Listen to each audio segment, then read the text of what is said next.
Good afternoon. We begin the news at 5 today with a story about a Boise man seriously injured after a biking accident. He's now doing everything possible to stay positive with loved ones very nearby. Chase Biefeld paid him a visit today at the hospital. How is he doing, Chase? Well, Mark, I'll say this. If I was unable to walk, the absolute last thing that I would want to do is talk to someone I didn't even know about the future. But Gregg, he took me in with open arms.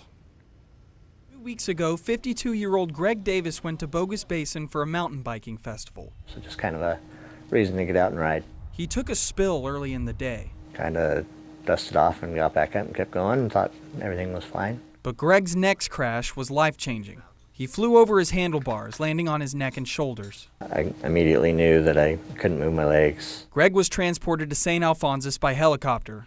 The accident paralyzed Gregg from the waist down. Fractured C2 vertebrae in my neck, T3 and 4, which were surgically repaired. I cut my sternum, and then one rib high on this side, two low on this side, but I get to wear this for an extended period of time. Initially, had a lot of anger and why me and all that, which you would expect anybody going through this to have. Gregg's been in his hospital bed ever since, which has given him time to think. You don't think about all the consequences from an injury like this until you sit down and think about it, you know. Time to think of his wife. She's been a trooper. And of his kids. My daughters obviously are a little scared. And thinking of his decisions. You know, maybe after that first fall I wasn't right and should have slowed down and taken it easier. But things are falling into place for Gregg.